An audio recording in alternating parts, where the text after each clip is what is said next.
Hello viewers, welcome to our channel. నేను మీ చరణ్ పరిమి.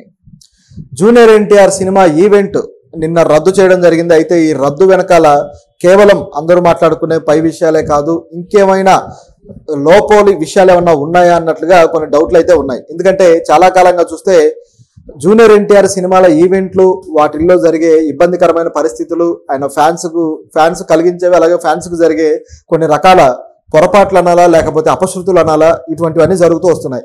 అయితే ఇవన్నీ కూడా జూనియర్ ఎన్టీఆర్కి ఎందుకు జరుగుతున్నాయి? తెలుగు సినిమాల్లో ఒక మాసియెస్ట్ స్టార్, అలాగే మ్యాన్ ఆఫ్ మాసెస్ అని ఈ మధ్యకాలంలో మంచి ట్యాగ్ కూడా దక్కించుకున్న వ్యక్తి.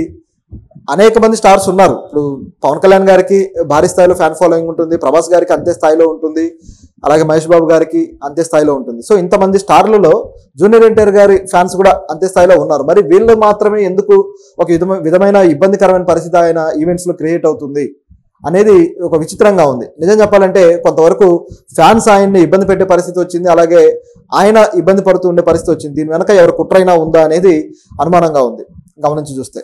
ఎందుకంటే ఇప్పుడు ఈ నోవాటెల్లో ఆగిపోయిన ఈ రద్దయిన ఇది కూడా ఆ విధంగానే ఉంది.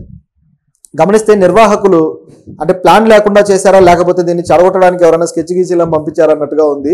ఎందుకంటే అక్కడ ఉన్న సీటింగ్ కెపాసిటీ నోవాటెల్లో జరిగింది ఇది రాత్రి. సో ఈ సీటింగ్ కెపాసిటీ కేవలం ఆ ఈవెంట్లో 5,000 కెపాసిటీ ఉన్న దానికి ఒక 10,000 పంపిస్తే అడ్జస్ట్ అవుతారేమో అక్కడిక్కడ నిలబడి. కానీ ఒకేసారి 30,000 మంది దాకా వచ్చారట.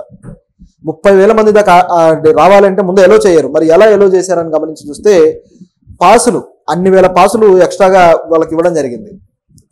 సో ఇన్ని వేల పాసులు ఎందుకు ఇచ్చారు నిర్వాహకులు అనేది ఇప్పుడున్న క్వశ్చన్.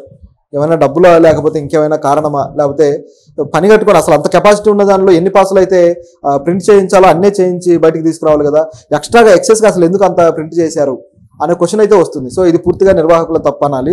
అయితే దీని వెనకాల జూనియర్ ఎన్టీఆర్ గారు ఇబ్బంది పడ్డ పరిస్థితి చూస్తే ఆశ్చర్యంగా ఉంది. సో ఆయన చెప్పడం కూడా, ఈసారి నేను మిమ్మల్ని కలవలేకపోయాను, ఖచ్చితంగా థియేటర్లో కలుద్దామని చెప్పేసి ఆయన అన్నారు. బహుశా సినిమా బ్లాక్ బస్టర్ అయితే కనీసం విజయోత్సవ సభ బారీగా పెట్టే అవకాశం అయితే ఉంది. అయితే ఇప్పుడు ఏపీలో వీళ్ళ ప్రభుత్వం ఉంది కాబట్టి అక్కడ కూడా ప్రయత్నించవచ్చు. నిజానికి టైం ఉంది, బహుశా ముందు రోజైనా సరే ప్రయత్నించి ఒక ఈవెంట్ అయితే చేసే ఆస్కారం ఉంది. ఎందుకంటే ఏపీలో ఏమీ ఈవెంట్లు జరగట్లేదు, సినిమాకి సంబంధించి కొద్దిగా స్తబ్దుగా ఉండిపోయింది. గతంలో ఒక ఈవెంట్ ఏమో బోయపాటి గారిదే అనుకుంటా అమరావతిలో ఏర్పాటు చేశారు, ఐ థింక్ స్కంద ఏమో. అమరావతిలో ఏర్పాటు చేస్తే దానికి హ్యూజ్గా ఫ్యాన్స్ వచ్చారు. అంటే ఏపీలో కూడా సినిమా ఇండస్ట్రీకి సంబంధించిన కదలికలు అనేవి కనపడ్డాయి.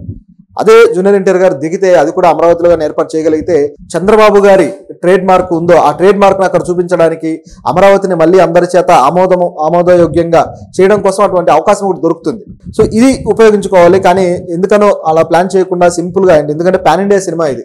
ఇంత భారీ స్థాయి సినిమాని సింపుల్గా ఏదో హోటల్లో పెట్టేసి కొద్దిమంది ఆడియన్స్ను పెట్టడం వల్ల అది ఈ స్థాయి ఇబ్బంది అయితే క్రియేట్ చేసింది. నిజానికి గతంలో ఎన్టీఆర్ గారి ప్రీ రిలీజ్ ఈవెంట్లకి లక్షల మంది వస్తారు. అయితే వాటిలోనే అపశృతులు కూడా జరుగుతూ ఉంటాయి. ఇప్పుడు గమనిస్తే ఒక సినిమా ఈవెంట్, ఐ థింక్ అది ఉసరవల్లి లేకపోతే నాన్నకు ప్రేమతో. సో ఈ సినిమాను మొత్తానికి ఒక సినిమా ఈవెంట్లో ఇదే విధంగా ఒక ఫ్యాన్ అనుకోకుండా ఒక కరెంట్ షాక్ కొట్టి చనిపోయాడు. సో ఆయన ఈవెంట్కి వచ్చిన ఒక ఫ్యాన్ ఇటువంటి అపశృతి జరిగి మొత్తానికి ఈవెంట్ మొత్తం కూడా ఒక్కసారిగా విషాదంలోకి జారుకుంది. సో అటువంటి పరిస్థితి జూనియర్ ఎన్టీఆర్కే ఎందుకు వస్తుంది, ఆయన ఈవెంట్స్లోనే ఇటువంటివి ఎందుకు జరుగుతున్నాయి అనేది పట్టుకుంది. చాలాసార్లు ఆయన ఈవెంట్స్కి వచ్చినప్పుడు క్లియర్గా చెప్తాడు స్టేజ్ మీదనే, మీరు జాగ్రత్తగా ఇళ్ళకి వెళ్ళండి, మీకోసం కుటుంబ సభ్యులు ఎదురు చూస్తూ ఉంటారు, జాగ్రత్త అని చెప్తూ ఉంటారు. అలా చెప్పినా సరే ఇటువంటి అపశృతులు జరుగుతూ ఉన్నాయి. సో బహుశా దీని వెనకాల ఏమైనా ఆయనకు సరిపడని విషయాలు ఏమన్నా ఉన్నాయా? ఇంకా గమనించి చూస్తే కొద్ది కాలం క్రితం ఇద్దరు ఫ్యాన్స్ గొడవ పడ్డారు, ఇద్దరు హీరోల ఫ్యాన్స్. అందులో ఒక హీరో ఫ్యాన్ మరో హీరో ఫ్యాన్ చంపేస్తే అది కూడా పెద్ద ఇష్యూ అయిపోయింది. దాంట్లో కూడా జూనియర్ ఎన్టీఆర్ ఇబ్బంది పడిపోయి రియాక్ట్ అవ్వాల్సి వచ్చింది. అక్కడ కూడా పవన్ కళ్యాణ్ గారి ఫ్యాన్ని, ఇటువైపు జూనియర్ ఎన్టీఆర్ గారి ఫ్యాన్, ఇద్దరు గొడవపడి ఎన్టీఆర్ గారి ఫ్యాన్ అతన్ని చంపేశాడు. అంటే ఒక విద్వేషపూరితమైన ఫ్యానిజంకి వీళ్ళు వెళ్ళిపోయారనమాట. అది కేవలం హీరోలను అభిమానించడం దగ్గర ఆగకుండా విద్వేషము, కోపము తెచ్చుకొని మానవత్వం మర్చిపోయే స్థాయికి బిహేవ్ చేయడం అనేది ఒక ఇబ్బందికరమైన పరిస్థితి. చాలాసార్లు హీరోలు వీళ్ళ వల్ల ఇబ్బందులు పడుతున్న సంఘటనలు ఉన్నాయి. కానీ వీళ్ళు సంయమనం పాటించి ఆ గౌరవప్రదంగా మలిగే పరిస్థితి ఉన్నప్పుడే ఆ హీరోలకు కూడా గౌరవం. ఆ ఫ్యాన్ అలా జరిగిన తర్వాత పవన్ కళ్యాణ్ గారు ఆ ఫ్యాన్ ఇంటికి వెళ్ళిపోయి ఎవరైతే చనిపోయారో వాళ్ళ ఇంటికి వెళ్ళి పరామర్శించి రావడం. మరోవైపు చూస్తే జూనియర్ ఎన్టీఆర్ ఇలా చేసే వాళ్ళు ఎవరు నా ఫ్యాన్స్ కాదు, ఇది సరైనది కాదు అని చెప్పేసి ఆయన డైరెక్ట్గా మీడియా ముఖంగా రియాక్ట్ అయ్యాడు. అంటే ఆ స్థాయి ఫ్రస్ట్రేషన్ ఆయనకు వచ్చింది. ఫ్యాన్స్ అనేవాళ్ళు ఏమైనా సేవా కార్యక్రమాలు ఏమైనా మంచి పనులు చేయకుండా ఇలా గొడవపడి చంపుకుంటారా అనే బాధ ఆయన కలిగింది. ఇది ఈయన చుట్టూ జరుగుతూ ఉన్న కొన్ని ఫ్యాన్స్ వల్ల, లేకపోతే ఆయన ఈవెంట్స్కు కలుగుతున్న ఇబ్బందులు. అంటే ఇది ఎందుకు అలానే వస్తుందంటే, ఏదైనా ప్రతిష్టాత్మకమైన ఇష్యూ పెట్టుకున్నప్పుడు ఆయన చుట్టూ ఏదో బ్యాడ్ లక్ తిరుగుతుందేమో అన్నట్టుగా ఉంటుంది పాపం. ఇట్లా ఏదైతే టీడీపీ పార్టీకి సంబంధించి ఎలక్షన్ క్యాంపెయినింగ్ ఉందో, ఈ క్యాంపెయినింగ్లో బాగా తను ఓన్ చేసుకొని అగ్రెసివ్గా ప్రజల సమస్యలన్నీ మాట్లాడుతూ చేశాడు. ఆ టైంలో కూడా ఆ క్యాంపెయినింగ్లో యాక్సిడెంట్ అయింది. ఆయనకి భారీ స్థాయి యాక్సిడెంట్ అయ్యి చాలా మొత్తం బ్లడ్ ఇదైపోయి అది చూస్తే భయానకంగా ఉంటుంది. చావు నుంచి బయటపడ్డాడ్రా అనే ఫీలింగ్ వస్తుంది అక్కడ. సో నిజానికి ఆ తర్వాతే ఆయనలో చాలా మార్పు వచ్చేసింది. అంటే సైద్ధాంతికంగా కావచ్చు, నిజం చెప్పాలంటే తాత్వికంగా ఆయన చాలా మెచ్యూర్డ్గా ఆలోచించడం మొదలుపెట్టాడు అప్పటి నుంచి కూడా. అంటే జీవితం అంటే ఏంటి, క్షణాల్లో బూడిదయ్యేదే కదా, ఎందుకు మనకి ఇన్ని శశభిషలు, ఎందుకు ఇన్ని ఆర్భటాలు అన్నట్లుగా ఆయన ఒక తరహా జ్ఞానోదయం తెచ్చుకున్నాడని చెప్పేసి అనేక సార్లు మాట్లాడాడు. ఇటువంటివి ఆయన జీవితంలో ఎదురుపడుతూ వచ్చాయన్నమాట. ఎందుకు ఆయన జీవితం ఈ విధంగా వెళ్ళిపోతుంది గమనించి చూస్తే ఇదేదో మురారి సినిమాలో కాన్సెప్ట్ ఉంటుంది చూడండి, ఆ టైప్లో కనిపిస్తూ ఉంది అనమాట. వాళ్ళ కుటుంబంలో కూడా ఇలాగే యాక్సిడెంట్లతోటి చనిపోయిన వాళ్ళే ఉన్నారు. వాళ్ళ తండ్రి కావచ్చు, వాళ్ళ ఫాదర్, అలాగే ఆయన పెద్ద అన్న, అంటే కళ్యాణం కన్నా పెద్ద ఆయన. సో ఆయన కూడా హరికృష్ణ గారి కన్నా ముందే సేమ్ ఇలాగే ఒక కార్ యాక్సిడెంట్లో చనిపోవడం జరిగింది. సో అప్పటి నుంచి ఆ కుటుంబంలో ఒక విషాదం మొదలైంది.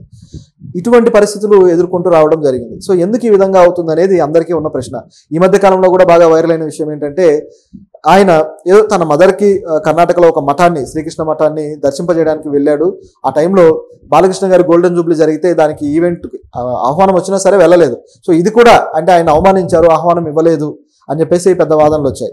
అయితే ఎన్టీఆర్ గారికి సంబంధించి ఏదైతే శత జయంతి జరిగిందో దానికి వాస్తవానికి మరి ఆయనకి సరైన ఆహ్వానం అందలేదా, లేకపోతే ఆహ్వానం అందించే క్రమంలో సరిగా ట్రీట్ చేయలేదా తెలియదు, కానీ దానికి కూడా ఆయన హాజరవ్వలేదు.